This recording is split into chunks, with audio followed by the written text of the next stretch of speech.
this is a place where of exchange ideas. We'd like to hear your thoughts and views and opinions, and let's have this, cross-pollination of ideas. The most interesting thing today is my network is going to grow. I was so happy when the mic was going around and people were saying one of the things I want to do today is to network and connect with one another, make friends. That's really critical for the journey ahead. Why is it important to have young people work together, network with one another, and hold each other accountable?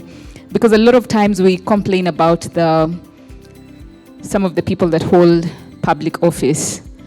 But then, do they have people who hold them to account? Do they have people who remind them why they are on that path in the first place? One of the missions of many of us here is to network. Please make sure you get as many contacts, email addresses, and get to speak to at least 5-10 people before you leave this space. We are pro equity, equality, and of course representation of young people in all the spaces where young people's voices get to be heard. We in this room are a representation of what young people are doing out there. That young people are not just sitting somewhere, young people are not just in the waiting room, young people are out doing marvelous and really magnificent work. We are here because we are concerned about youth organizing. It's the reason why Youth Congress is taking this step.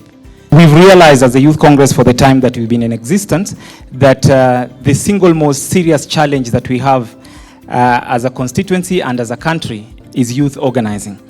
And nothing can be more important than organizing if Kenyan youth want to realize their freedoms, their rights, and also progress.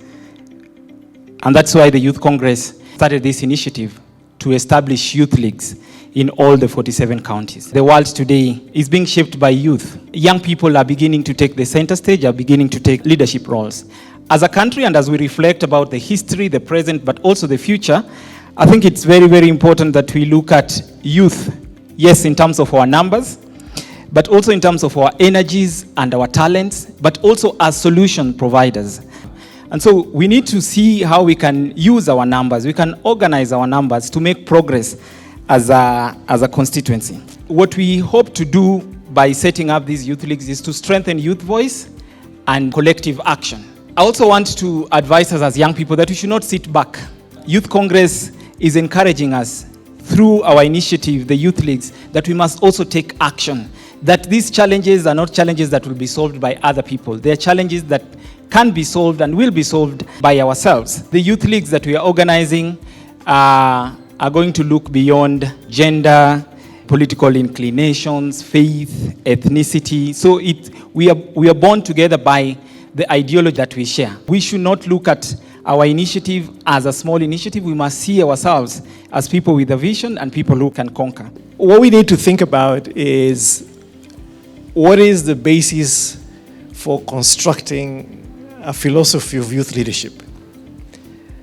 And what are some of the critical contestations that would then enjoin and enlist your participation and engagement?